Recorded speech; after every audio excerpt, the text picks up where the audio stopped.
Bonjour. On me demande souvent pour quelles raisons il peut être intéressant d'aller à la rencontre d'une de ses vies antérieures. Pour moi, il y a trois grandes raisons principales.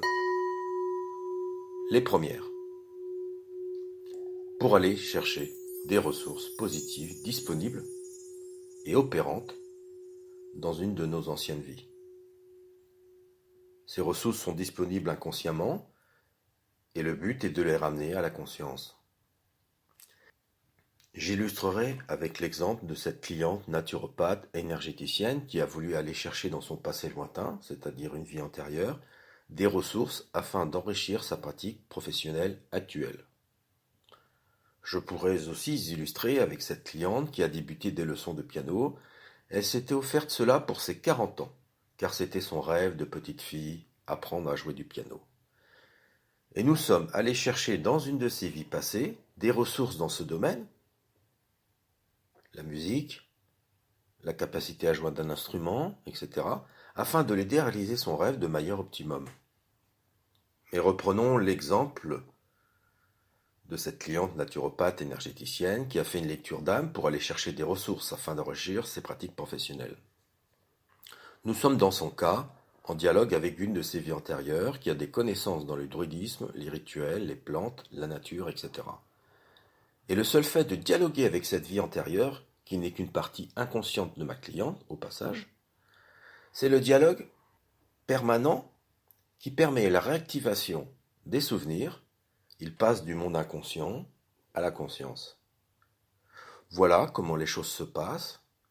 On me demande si c'est toujours aussi simple que cela, et ma réponse est toujours la même, oui. La seconde raison pour laquelle il est intéressant d'aller à la rencontre d'une de ces vies antérieures, c'est pour aller chercher des solutions, des résolutions, une mise en paix, des explications, dont le seul but est toujours le même, poursuivre son chemin de manière optimale. Dans mes conférences, j'illustre avec de nombreux exemples cela. Et ici, j'illustrerai ceci avec cet exemple tout simple de cet homme qui se lève un matin avec un mal de dos.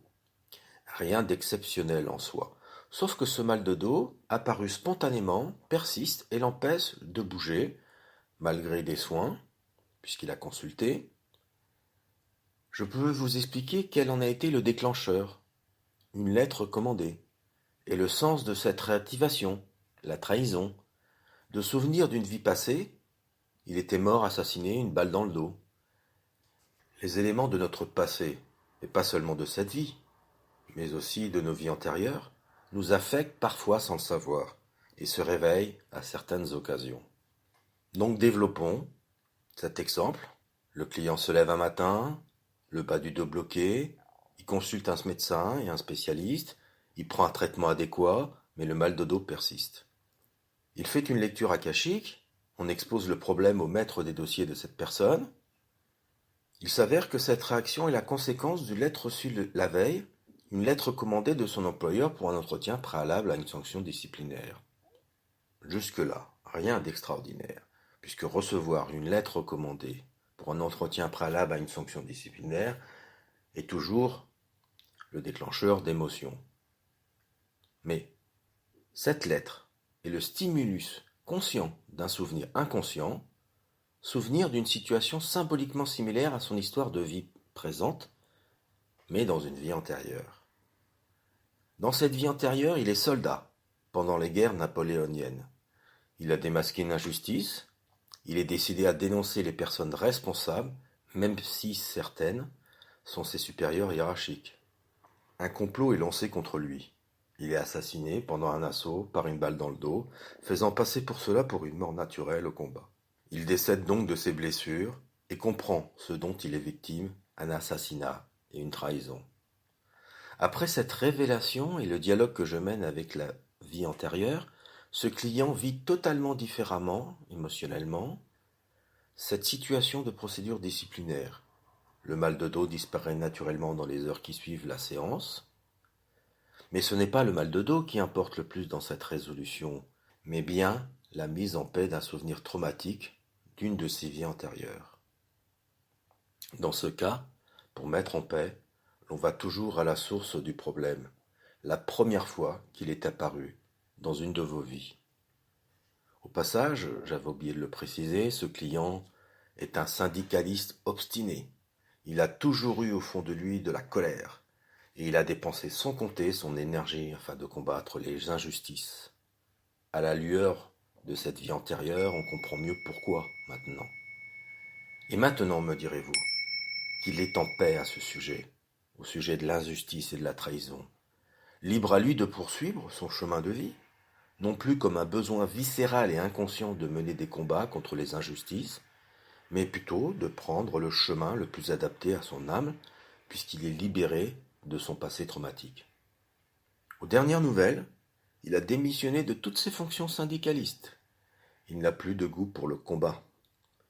Il est même devenu psychothérapeute. Enfin, le troisième cas pour lequel il peut être intéressant d'aller à la rencontre d'une de ses vies antérieures. On peut y aller juste par curiosité, tout simplement, par désir et envie de savoir, d'apprendre, de se souvenir. Et la vie antérieure qui se présentera à vous ne sera pas le fruit du hasard, car tout est logique dans le monde akashique. J'illustrerai avec cette cliente qui avait des attirances pour certaines époques et certaines musiques, comme la musique baroque, certaines architectures, comme certains châteaux dans certains lieux de France, et certains peintres, etc. Comprendre, dialoguer, se remémorer de vieux souvenirs a été pour elle une révélation, comme si tous ces souvenirs, inconscients, reprenaient leur place harmonieusement en elle, et tout devenait plus clair. La lecture d'âme dans les dossiers akashiques nécessite de ma part de la rigueur et du discernement, afin d'établir un dialogue constructif.